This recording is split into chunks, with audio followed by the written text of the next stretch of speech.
Hi, we're going to go over the proportions and pie charts in this video from Lab 1 for the example before you do your turn. We're just going to talk about few of the main things that you'll be using to get your pie chart set up.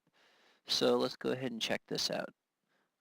As it says here, we need to figure out the sum of this, all these categories, all these frequencies, and we will be using the auto sum in this case. So you can click auto sum here, and as you can see, it automatically selected these cells. If it didn't, you could just go ahead and highlight them, the ones you want, and hit enter.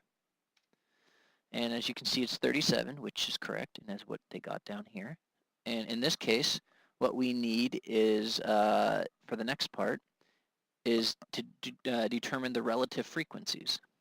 So let's go ahead and do that, which would be divide the frequency by the total. Now we want to go ahead and click on this cell and drag down to get the whole list of the relative frequencies. You have to make sure you click on this bottom right and drag down to copy the formula. And as you can see, there's the problem here. You can't divide by 0 because what it's actually doing is, instead of dividing by C46 like here, it's dividing by C47, which is right here. So it's dragging it down, but it's also dragging down this, which is this is not what we want.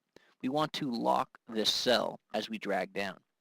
And that's what it's talking about down here.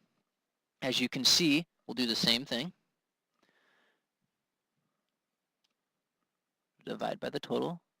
And now we want this cell to be locked. To lock this cell, which is called absolute reference, we hit F4 on your keyboard.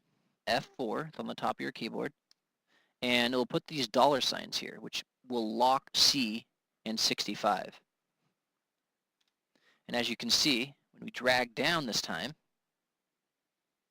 boom, we got all the proportions we want. And just to check to make sure it did it correctly, we'll do the auto sum. And that should be 1. Good. And let's see here. This is what they got down here. And as you can see, we'll just highlight these proportions to make our pie chart. So we'll insert pi 2D. Go ahead and do 2D. And we have our 2D, a rough chart. And you can go ahead and sort, as we mentioned in class, you can sort the categories. It'll make a, from largest to smallest, smallest to largest, whatever you prefer. And it will sort them, and it'll get all the large ones next to each other and all the small ones next to each other in order, like you see a lot of pie charts have. You can do that on your own. It's not that Excel-y. You can do that on your own, just copy and sorting them and make sure they're all listed in the correct order, matching the right categories with the right frequencies. You can do that on your own. I just want to show you now how to switch the 1 through 7 legend to the actual category names. So you can select data after right-clicking and hit edit on the horizontal axis labels. And you highlight the labels, and it will switch, as you can see in the back. It switched the legend to the actual categories, which is good. And from this point, all you want to make sure is that there's a title up here. I think a lot of people figure that out.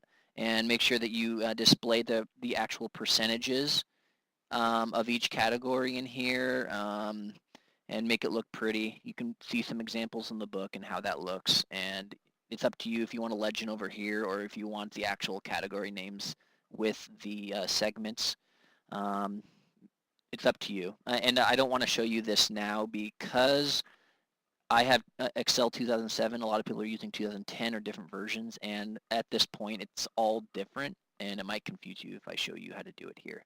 So that's pretty much what you're doing on this. Go ahead and do your turn and use the other data and make your pie chart and follow these sort of steps. And let me know if you have any questions. All right. I'm going to make a video on the histogram, and it'll be maybe more than one video because it's going to be a lot of information. So it's a little more difficult. So let me know if you have any questions. Shoot me an email. All right. Good luck.